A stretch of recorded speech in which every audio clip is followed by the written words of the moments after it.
Yeah. Time out, time out. Come on.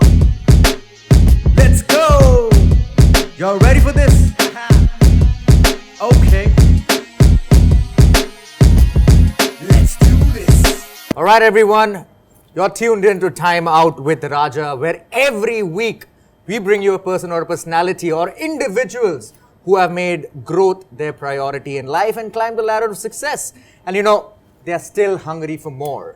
Today, my guest is a trained chef from a French Culinary Institute in New York.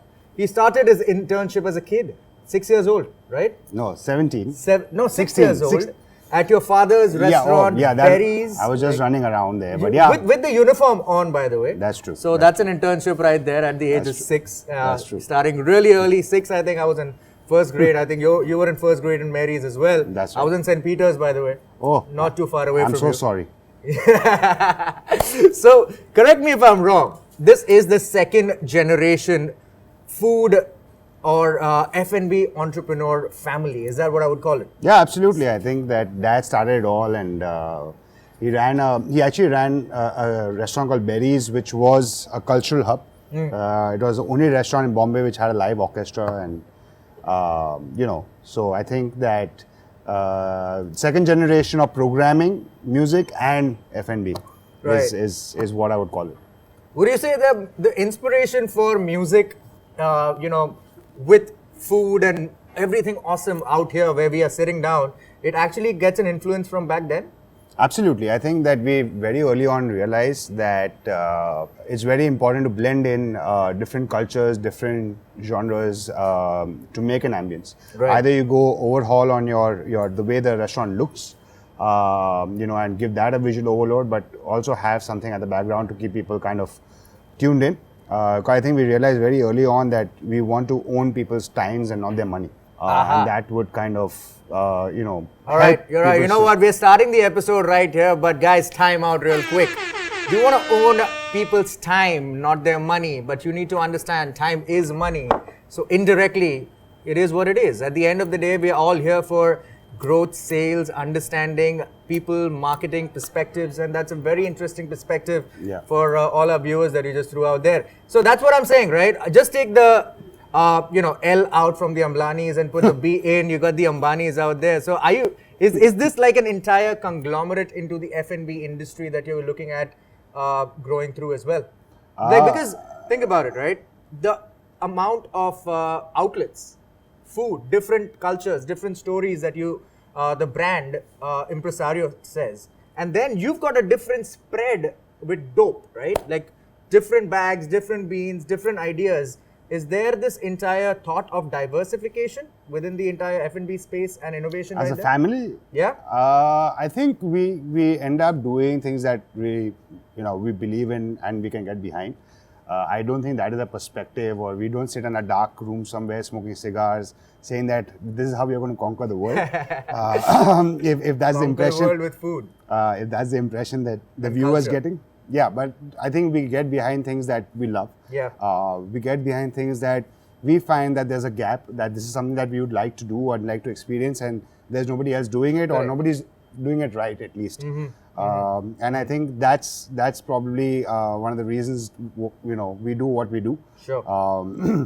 So when my elder brother Riaz starting with Mocha, I think before that there was no place that you could really hang out. It was either a 5-star or a Udupi, and a 5-star to sit around and just hang around. You had to spend a lot of money. In a Udupi, you just eat, and they would just put a bill before you had your last bite. They would put a bill on the table saying, "Hey, we need to rotate." So there was nobody really there who just let you be and let you be yourself. I think Riaz's answer was that, alongside with great food and beverage. Like what's up with you guys, man? 2002 Mocha opened up. Yeah. Yeah. And now 2021, where we are in 20 years down the line, the younger brothers like, yo, I'm still doing coffee, but this is the third wave that we are trying to do, right? Like, does the family bleed blood or coffee? Like, what runs through your veins? Is there adrenaline like that? I think that for us, it all started with our grandmom always drinking freshly roasted coffee at home, right? She comes from a Portuguese-dominated kind of Sure. In Daman was Portuguese dominated, Right, it was right. not British. So that whole coffee drinking culture started there, and Mocha was the first cafe to do 21 single origins in the cafe. We kept like trying to place coffee in people's hands. This was our own grown coffee. This was Indian coffee. Riaz also did coffees from around the world. Right. But I think that sometimes the audience gives you an answer, right? Sure. They weren't ready to take that up. They wanted to indulge in desserts that they never really had before. So we kept trying. We tried with with Mocha. Then we started with Smokehouse Delhi. Yeah. Then with Saltwater Grill. Then with Saltwater Cafe, Smokehouse Grill. We kept reattempting to stitch coffee into people's culture. And a lot of people, they try to perfect the product and then give it to the customer, and then they don't like to kind of hear like, man, why is it not working? Is that not? Did you guys take the opposite approach where you guys said, all right, let's just give it to the people, and then like figure out what they like and they don't like, and we'll try figuring. The idea is to just remain in the background. Yeah. You want to introduce a product, either you go out hell-bent marketing or just get a feedback from letting it being like subliminal in that sense. Right. And then when you start seeing out of 10 people, 4 people asking questions about the product, that's when you kind of start hitting home about the coffee. And that's what happened with Dope. We essentially came into existence when we thought now it's ripe. People are now they've traveled well enough, they've seen cafes of the world. Right.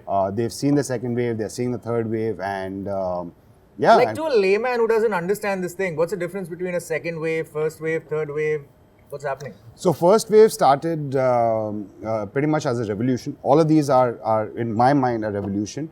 The first wave essentially. Which era would you say? Which year around? I think the 1920s. Okay. 1918, Okay. 1920 Okay. would be the first wave. Sure. Because before that, only people who had coffee estates and could own coffee Could have farms. the luxury of having those. Exactly. So you have like 5-6 people behind that. So pick the coffees, then there would be somebody to roast the coffee for you. Right. So you need to have like a staff strength of at least 20-25 people in the house. Got it. So especially in British colonies in 25 Ethiopia. people in Yeah, the because house? because Sheesh.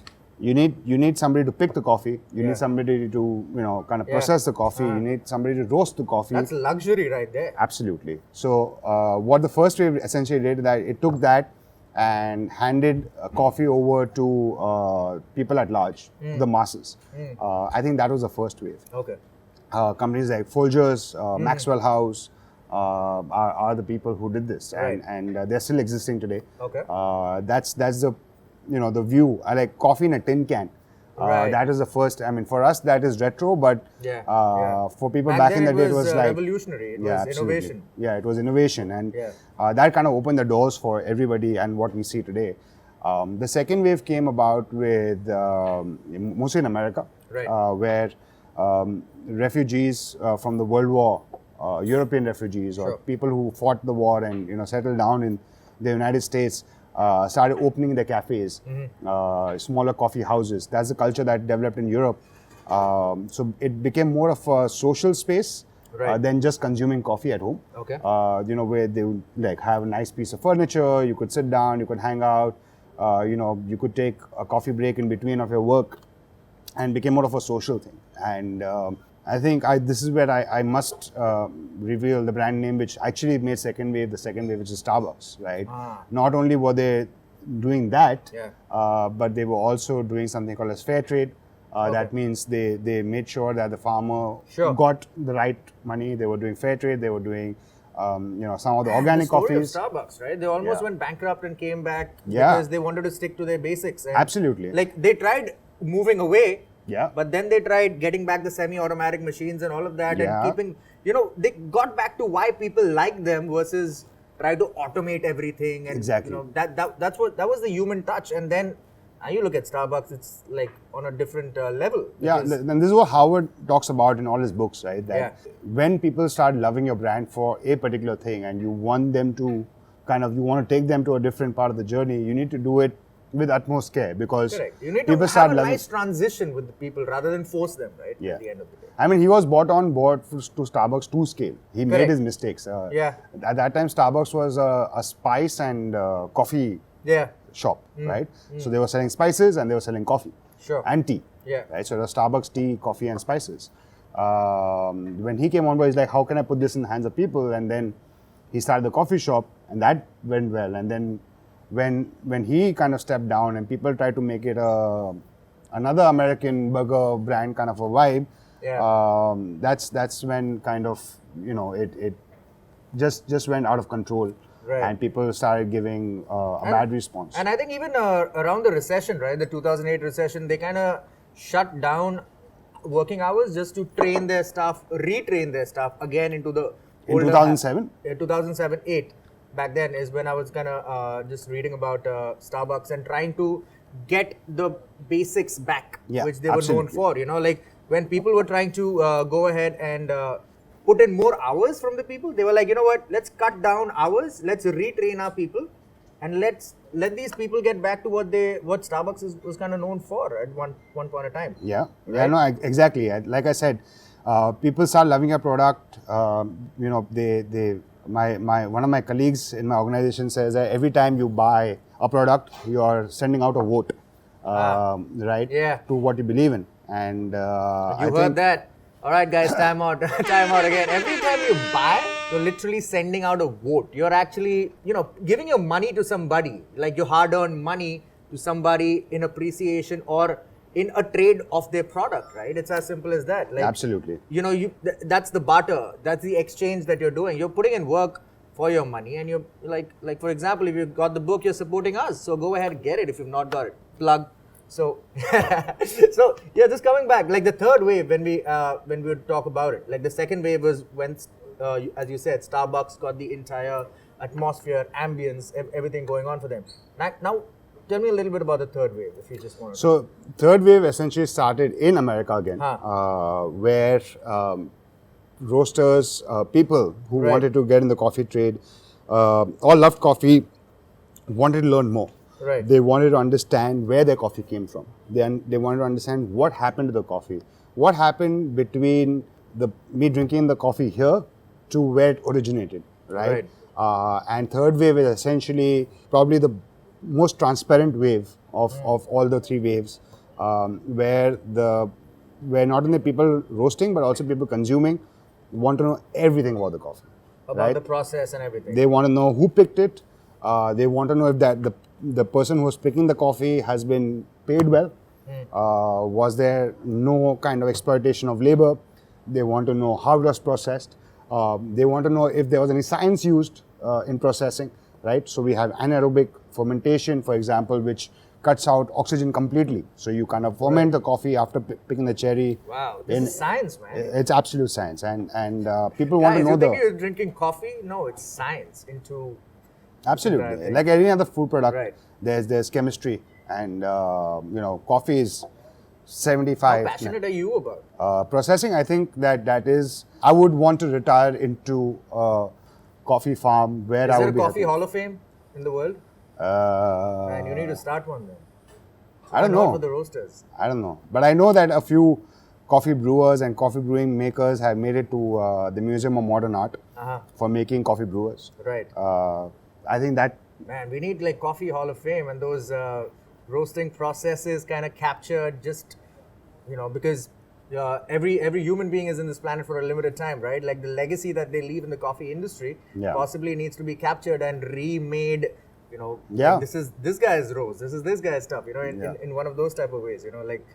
Well, I'm more of a believer of setting the light. I'm not a person of legacy. Okay. Right? It's. I don't believe that what you do today is and that's one of the biggest problems I have. I need to understand this. I'll tell you why. I because love legacy. So I'm not going to name the brands, but there are certain big brands out there which still do the coffee the same way for the past 40 years. Are you talking 30 years. instant? No, I'm not. Okay. I'm not. Fine. I'm talking about coffee shops, which is a very big chain. Right. And what happens with the legacy is that that's the factor, or if you roast coffee in a certain way, then that's the factor which has actually stitching the brand together over and over again. Whereas you need to be able to treat every single coffee differently, right? And when I leave a legacy behind, I'm also saying that, okay, this is how you're supposed to do it. This is Okay. what it is. Okay. And what I believe is in making sure that 50 years down the line, the person, if dope is still in the in circulation, the person said, okay, the founding fathers or people who started roasting this coffee left their room open for innovation. I mean, but it's all about like innovation and evolution at the end of the day. I mean, like for me, from my perspective, legacy is cool. Yeah. If you are innovating and evolving with it and not being like, this is it and this is all it's going to be. Yeah. Like, So I guess the legacy I would like to leave behind is move with the times. Do whatever's right and whatever feels right, and make sure nobody is being exploited along the way. That's the only legacy that I would like to leave behind. that's your ethics that talk about your leadership skills and personality, right? That's who you are as a whole. Not a lot of people know, but apart from just being a head of dope, which I would also like to call dope head, you're a sports personality. You've performed I don't know table her tennis. personality, but yes, You've I performed on table tennis national stages, right? Yeah, I have. So, like, is your leadership style anywhere influenced by your 100%. sports 100%. or your mentality in winning or any of that type of stuff? 100%. Let me in a little bit. Tell me a little bit about it. So sports teaches you. So contrary to what you said, sports teaches you how to lose. I think. How to accept losses. Yeah. I mean, how you kind of get back after a loss. And I think that's all I do. And I think at Dope, we have failed multiple times over. But at no point have we, we just had our first Aeropress champion from Bombay from Dope, right? Girish won the Dope Aeropress championship. Right. For a lot of people, that may mean nothing. For us, it's 4 years of just figuring out how we got there, right? I think Girish got that right. Right. For example, he's been participating for 3 years, and of course, 2 years there was lockdown, so there was no championship, and he used the time to train. He used the time to kind of do this, and like sports, I think that we knew exactly what we had to do in the lockdown. Okay. We didn't take a back seat. We were not like, oh shit, what's going to happen to us? Right. Oh shit, our okay. journey is going to end. What are we going to do? Because the bulk of our businesses were hotels, restaurants, and cafes, and Like, that kind of. If I had to compare this, right? Yeah. Your brother Riaz, legend in his own right. People love him. Living legend. Yeah, living. Still living. Yeah, absolutely. Legends die. Right? No, legends never die. Okay. That's the whole thing. Legends. Living legend. Living legend. The guy who is, putting the legacy through is reinventing with different ideas, different strategies in the F&B business, and like we had a shut shop right here with the chain of impresarios during Yeah. lockdown. Yeah, absolutely. And you, on the other hand, I would say you kind of scaled your business at least 3-4x. I think Riaz also, but from our perspective, I think quote unquote Riaz, COVID-19, the pandemic, the lockdowns has been the CTO of our industry. We had to pivot. Restaurateurs like himself had to pivot to technology to reach out to his audiences, just so that he doesn't lose value. For us, it was, I think we were pro-caffeinating, if I may say so, where we were still, before the lockdown, our bulk of the business, like I said, was Horeca, which is hotels, restaurants, and cafes. And we had to be very nimble and fast and think fast on our feet to reach out to the consumers at home. I think fourth day of the lockdown is Literally the fourth day of the the lockdown. fourth day of the lockdown, where essential commodities were allowed to run. Yeah. I think we innovated, we reached out to all our influencer friends and said, hey, listen, we are open for business in Bombay alone. That time national deliveries had not started. And what ended up happening is that most of my staff, my coffee roasters, everyone went to the villages, and it was just, I think, me, Teji, who takes care of culture and communications, Pranal, who is the business development head, Vishal. I think all of us who were living in Bombay, we just kind of put our heads together, and I started roasting coffee again, which put me back in touch with coffee roasting, which is Wow. what All right. why I So got you into had to business. lead the team right from the front, right? Like, how yeah. was it to kind of, like, did you see the team being with a big question mark, like, what now? Yes, of course, but I think that What was your thing that you you kind of told them? And I think what were you going through? I think the sentiment of the team was that that we need to make sure that everybody gets paid their salaries, because we know that that's going to be a big issue. People who had gone home, I think the sentiment really was that we need to work harder for our teammates who are at home, who can't make it back into the city, right? So I think the team sentiment was just taking care of each other and doing what we love. I mean, sitting at home, hey, we also got a passport to come out and be outside. I think we are grateful that we were in the essential commodities market, that we could actually get out of the house. A lot of people couldn't get out of the house, and we could come work, do our thing. So the whole sentiment was, how do we get from a business standpoint, how do we get to the consumers? And this is our time to strike in terms of pivoting from a hardcore B2B business to a D2C business. Second was also to make sure that all the machinery is running, that that we don't lose the value that we've created over the years. So yeah, that was the I remember, I mean, guys, if you don't know already, you should. And I'm sure a lot of people that follow me on various social medias, avenues, channels know that I love my caffeine. I start my day with my caffeine. I end my evenings with my caffeine. It's like at least a couple of caffeinated hours that I have in a day. And I remember when I wanted some coffee, you guys were there to give me my fix that I kind of needed. And it was literally... I remember your order, Raja, because so the thing is, one of the things that happened, that I did all the roasting. I let the coffee rest and I delivered the next day because there was nobody there. Yeah, I mean, that's what I'm saying. So I actually delivered the coffee to your house, which you don't know about, but I remember. It was you. It was me. In the car? The first time. Yeah. So actually, yeah. Wow. But I also remember, like, your building has a big process to get into for deliveries. Back then.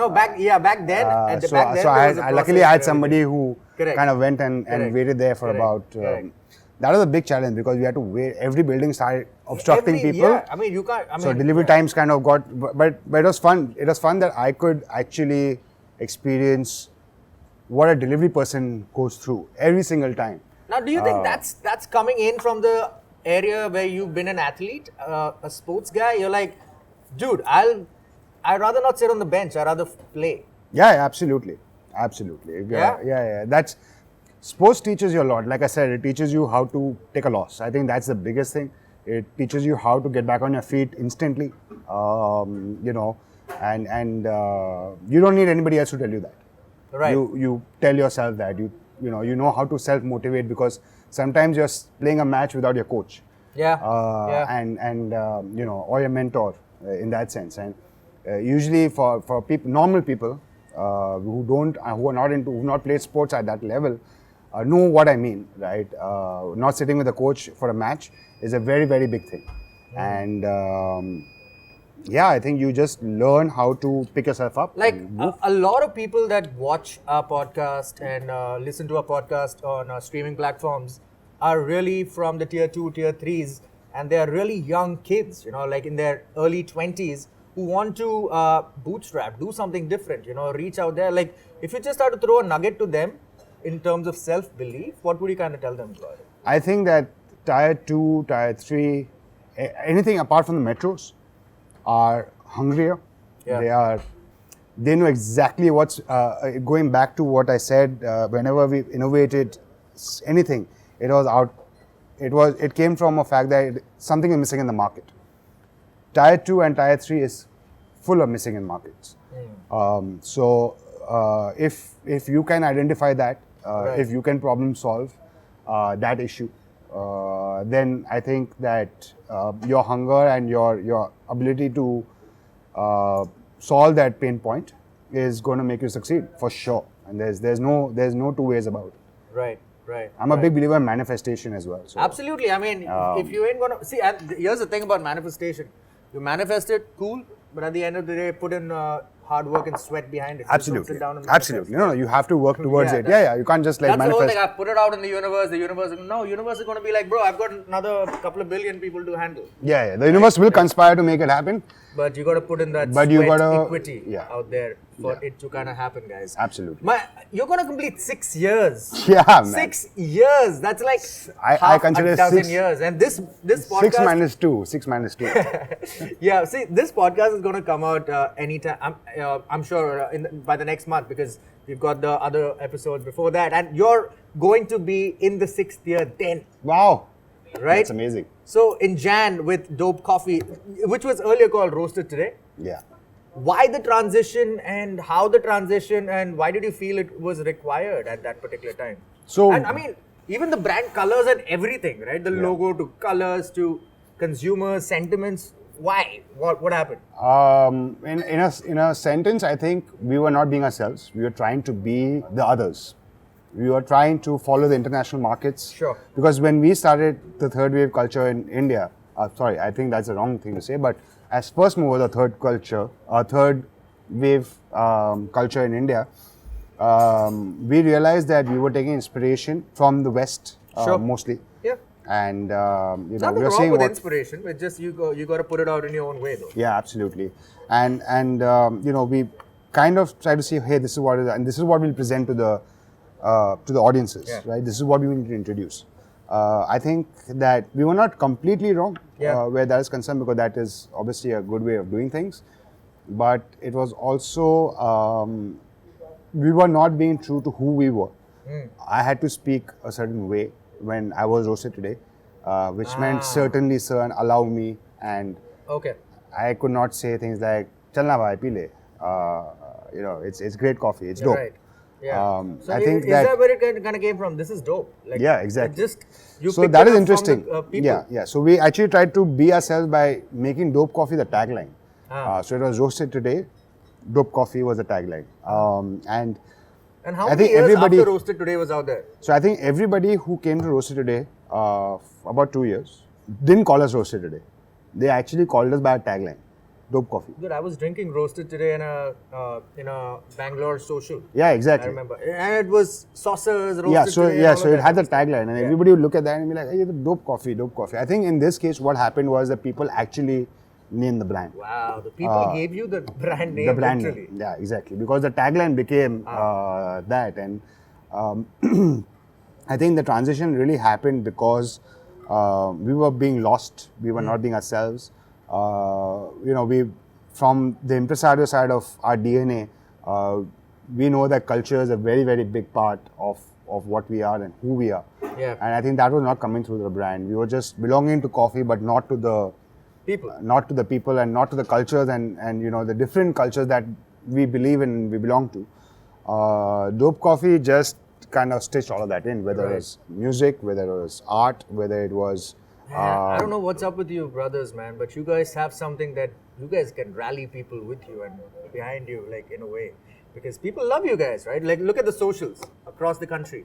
Then look at Dope. I think in the last year itself, you've kind of scaled 3x is what I would kind of say. Yeah, in a way, for sure. Right? At least in the pandemic for times sure. or whatever. 100%. Especially a direct-to-consumer business. Yeah. That's what I was going to get into. Tell me a little bit about the coffee culture you've kind of seen evolve in the last 5 years, man. I was in Ahmedabad for a bit just this weekend, and I think that what I see there it makes me super happy. For the simple reason is that I don't see big chains kind of evolving. It gives space for younger entrepreneurs, bootstrapped, to open up specialty coffee shops, and if they want to attach themselves to a coffee, they are not going. They're not like the forefather which are saying, hey, let's franchise a impresario restaurant. Let's not franchise. They are building brands and in hyper-local markets. This is specialty coffee for me, right? There's a specialty coffee association does not define, they don't regulate what specialty coffee stands for. They only kind of say what the community really, really wants, and they echo that and they kind of give it structure, right? And that's what's happening in Gujarat.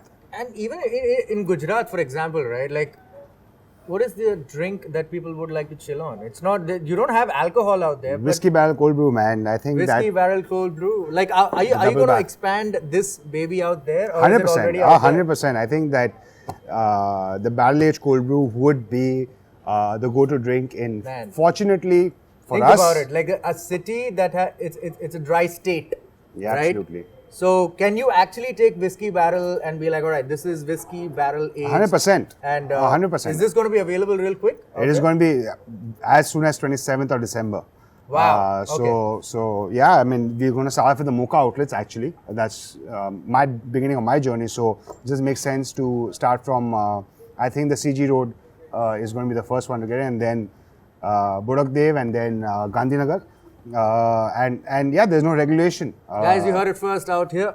Yeah. That's it. We are giving you that first exclusive dope with the head of dope right here. Yeah. Right. See, it's lovely to know this journey, everything, all of that type of stuff. But I still think you're holding that secret sauce, that drizzle that we all really want to know. How was the transition from roasted today to dope? You know, I get it. People gave you the name. You took it, you ran with it.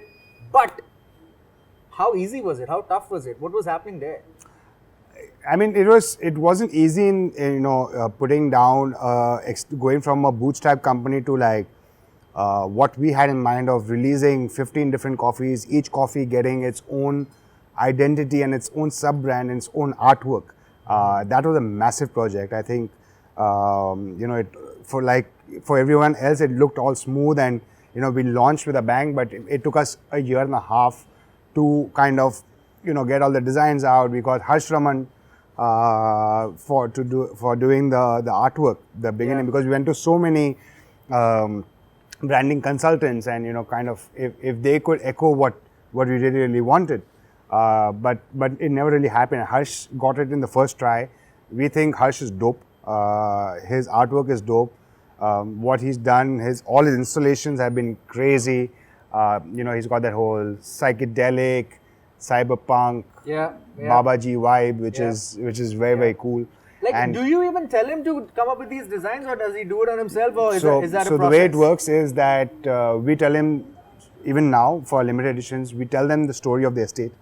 We make him meet the coffee farmer. A coffee farmer has never ever met a designer like this, right? What? And that's the power of collaboration. Coffee farmer meets a designer, a graphic designer. It would never happen. Make magic. It would never happen. Like, that's the power of collaboration, right?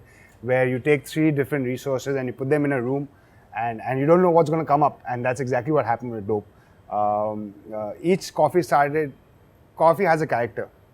Coffee has flavor notes, right? It's a character. And what Harsh got out of it was that coffee has a character, and he designed a figurine for that coffee. So that became dope. Unlike any other coffee brand that you see out there which has a design of, even if it was psychedelic, it would be like a design of symmetry, asymmetrical. But here, coffee got a character. Not just psychedelic, right? Like even the graffiti space that you've kind of done with one of the legends in the graffiti pioneering scene in the country, Zake. Like, that's some amazing thought process that goes in, right? Yeah. How do you, here's the thing, you're a founder of a brand. You're trying to connect with the people and all of that type of stuff. How does it kind of work in that synergy with these street artists, graphic designers, and the audience? What do you think kind of just connects everyone together? I think in this case, we just do what we think is dope. Right. We don't keep a particular audience in mind when we do this, because when we do psychedelia, and Zake and me kind of are both psytrance heads, believe it or not, and that's the connection there. Right. So anyway, I think that when we put out a design, and especially in the psychedelia space, our generation think that we discovered psychedelic, but it was not us. It was the kids of the 60s and the 70s who were the pioneers of psychedelics. So when they look at psychedelia again, they were like, hey, this is what I lived through. Right? And the younger audience is just echoing that, right? They think it's fresh and young because they've not seen it for a while. Right. But, people of my mother's generation look at psychedelic and be like, dude, you're not doing anything new. This is us. So it all comes back in a circle, right? Like Absolutely. Yeah, that's how the process is. And we will move. Like, the idea of dope is to move design languages. Like, this is our last transition, maybe couple of them with Kere Haklu that we just launched, which are 100% Robusta, which was a task anyway. But we will be moving to the minimalistic. So if you look at the the double barrel. It's got nothing to do with dope. Like you would not be able to tell it's a dope brand, but it's minimalist, it's classy. It's a cigar room vibe. Yeah. So I think we will evolve. Psychedelia was just our first entry point, Absolutely. but we will move to other design languages and identify pioneers in every single design language scheme. Right. So would you say the transition from roasted today, which was a white with the blacks and literally the logo out there, to dope, which was expression, I think, with coffee. Do you think that was the message? That Again, character. Character. We want to define character. Every bag has a different style going out with it. Different colors. Different You colors. associate different coffees with different colors. So that's what the branding is. If anybody's gone through therapy or has gone through regression or gone through what's the other word? Hypnosis or any of the newer techniques, you'd realize that every emotion is stored in your subconscious as a color, right? People associate with colors for so if I ask you to give me the color for Lay's magic masala, right, yeah, the blues, the blue, yeah, right? So if I say classic salted, yeah, the yellows, yellow, sure, right? So people don't relate to the brand name as much as they relate to the color. They look at that in the color, and that's the philosophy we went with. That's the learnings that we went with. That people identify. And how long did it take for you to tell the team this is what we are moving in, and how was the team receptive to it in the beginning? I think the team was everybody at Dope is Dope, right? Even when they were roasted today. Even when they were roasted today, we were never always dope. We were never roasted today. We were not meant to be roasted today. We were meant to be dope. Would you say roasted today was more of a beta for you then? I don't know what it was. I think that I wanted to do coffee. Yeah. Somebody told me this is the way it should be. This is what the vibe is, and I just took to that without putting, because I just wanted to roast coffee. That's all I wanted to do. Okay. I wanted to leave. That was the ambition, but now this is a vision. But now this has become, this is me giving shape to the coffees that I really believe in, and the estates that I really believe in, and their practices and what they do at the farm level, right? So the branding is just tying in all of that, and now I've got actively involved in the design and the communication side of things as well. I mean, you're a very smart individual, and you come through from this entire place. So I do understand, but you do understand, right? You're building a community around your brand. Yeah, I mean, as a whole, right? Yes, like there are going to be the guys who will drink anything, and there are the guys that are going to be sticking to dope due to everything, the design, the characters, the availability of how easy you make it for the people to just approach coffee. Yeah, no, so I think our fans, and I would not call them fans, they're stakeholders. They're family, they're stakeholders. Correct. In the entire value chain, right? And some of them come in for the coffee, stay for the design. Some of them come from the design, stay for the coffee. It's just the way it is. See guys, that's what it is. Time out. Because some people are going to come in for the design, some people are going to come in for the coffee, but they're going to stay back for the experience. Exactly. Right? And sell the experience, guys. Don't sell the product. Sell the experience with the product, because that's what's going to be there with them.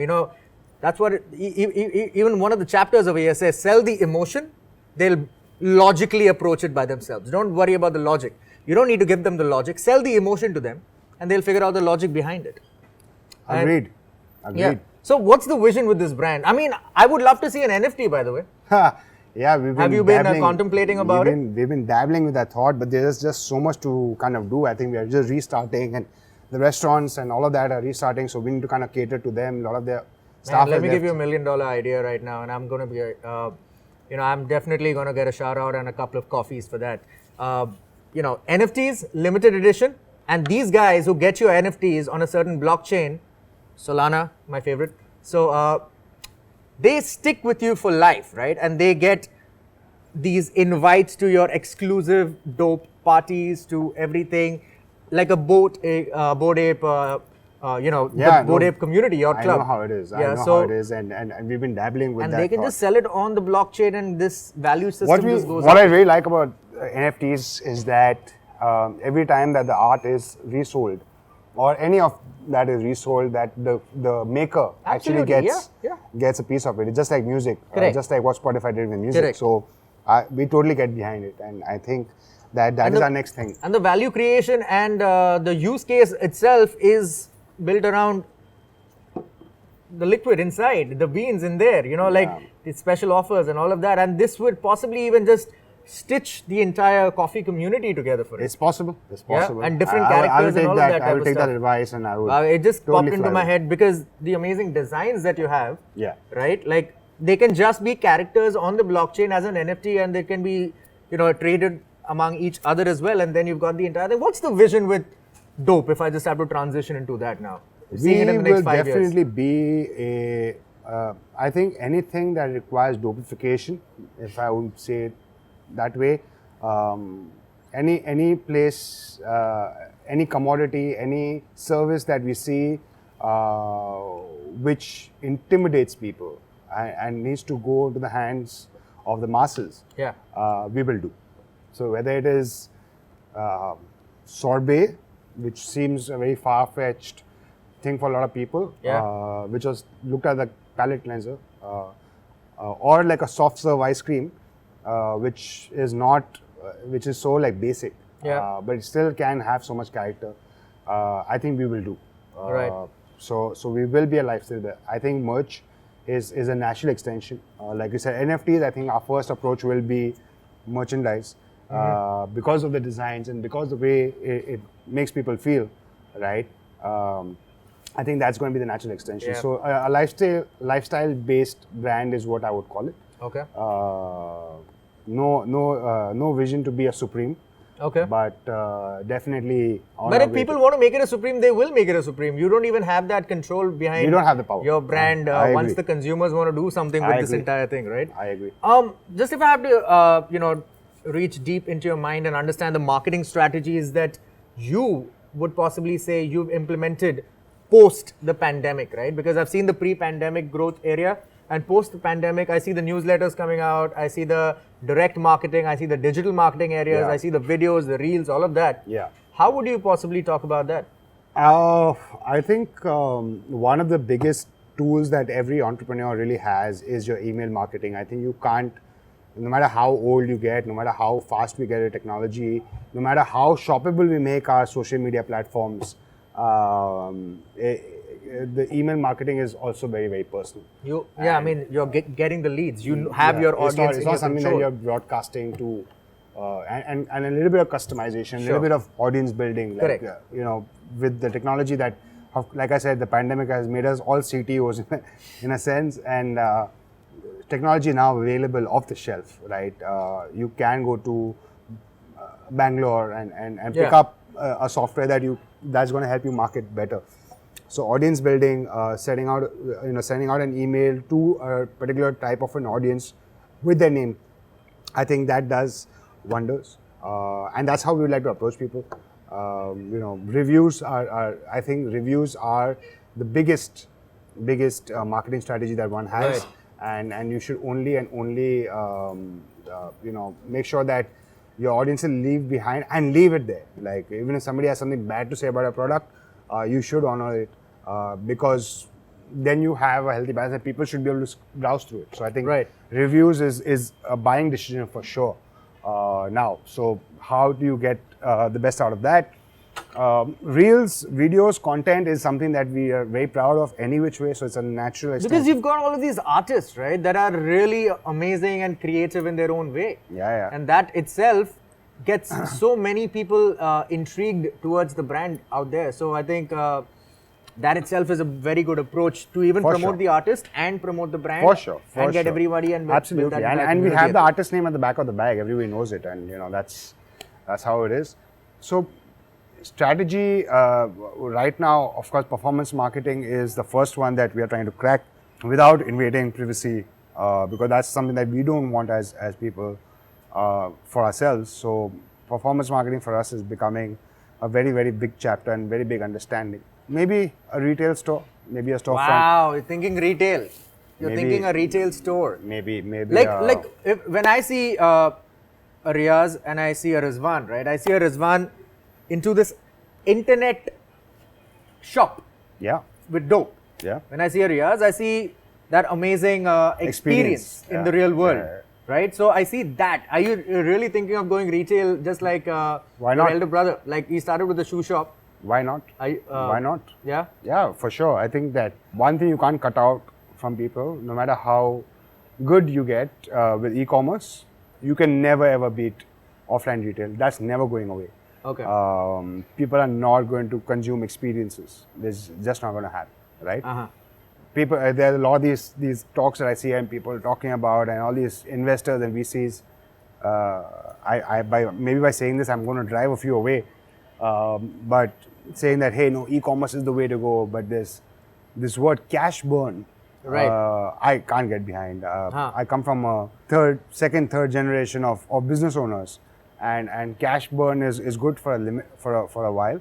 But if you're not a loved consumer brand, and your product is not great, what is the use of anything? So I think a retail storefront just allows your audiences to interact with who you are. Right. They want to see your face behind the counter, and that's never going to go away, right? So, yeah, it just makes sense for us. We're just looking for the right place and the right opportunity, and we will definitely make an experience center. If not retail, let's call it experience center. Yeah. All right. So we know about success stories, right? But are there failures or learning lessons that have changed the way you approach things and go with things and lead things into now? I think the failure is that although we made the brand completely non-intimidating, some of the brewing techniques that we belong to, are very intimidating, right? They require precision brewing. You need to invest in a good grinder. You need to invest in a good piece of equipment at home. I think the learnings from that is that do specialty coffee, but also give people how to make it at home if they don't have anything, right? So it's as basic as getting the best chutney brewing technique out there. So make it a nice DIY area of doing things, which Right. people can understand. Absolutely. You want a D4Y, which is done for you. You can come through at our retail spaces and do that, or I'm going to give you a DIY technique that you don't feel intimidated, Absolutely. but feel good Absolutely. to do it. I mean, nobody feels intimidated with a chutney, right? Yeah. And if you can, kind of share with people a brewing recipe, which just involves water, boil water, put coffee in, stir, pour it out from a chutney. I mean, Right. that's not intimidating at all. Right. It's something that you're used to doing. So if that's the entry point for somebody to get into specialty coffee, then that's what we will do. All right. I'm just going to drop a few quick questions before we wrap this up because I know you got a busy day ahead and we're already over schedule. And thank you so much for being so patient with us today.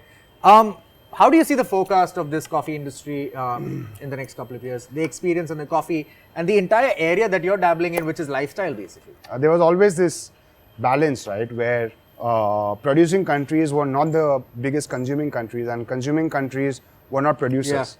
I think that is changing very, very rapidly. I think that India is going to be the first example of producing and the most consumed product, and I can guarantee you this. I see that happening for sure. We've seen Riaz being very bullish on the India story, and you are super bullish as well. Does this just come through because y'all are observing the market and the changes so rapidly? I think that we've just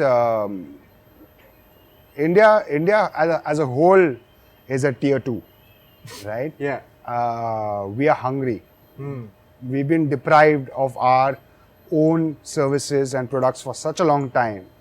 And I know that you don't want me to always bring this in, but rapid colonization has made us into, whereas we've not been able to enjoy our own export quality mangoes, we've not been able to enjoy our own export quality coffee. I think that has to change, and that will change because Indians, we want to get back to our roots and what Absolutely. we were the golden country, and that's going to happen. Yeah, I mean, sure, it just ages, right? Agriculture age, industrial age, and then now the information age, where we are all trying to put out the information for everyone to consume. I think that's Data age. Yeah, which is the information age and all of that type of stuff. So I think that's how it kind of No, will, for sure. go So into- India's story is, I mean, Ghar Wapsi is becoming a thing, right? Like Right. in its actual sense, where my friends who've been in other countries for a while, myself, living in New York for such a long time. I came back to the country. Are you ever going to get back into cooking? Or do you still cook? I don't know. And I'm not going to make that commitment on this show for sure. But I don't know. Maybe when the retail or the experience center comes up, maybe we'll have a couple of things, Man, that's why I'm saying start the NFTs. People can just come through for you cooking out there. Like the limited edition people that have bought the dope NFTs come through. I just want a good croque monsieur. That's the only thing together. I miss. I want a nice croque monsieur. That's probably limited edition croque monsieur is what I would probably do. 3 points from personal experience to the newbies who are getting into the bootstrapping space and trying to be the entrepreneur with limited means. They got the desire, dreams, and the persistence and the passion to do this thing. I think that's the key. That's the persistence and is the key. Whether you're bootstrapping or you're going after somebody that you love, who you want to get married to. If you do, that is. But problem solving, looking at gaps in the market, perfecting, your craft, your service. This is very, very important. And don't do anything because it looks good from the outside. Don't become a coffee roaster because it looks simple, because it is not. Only be a coffee roaster if you truly don't want to be a billionaire, and just but be a master in whatever you do. I think that old school saying, right? What do you call it? Jack of all, master of none. Don't do that.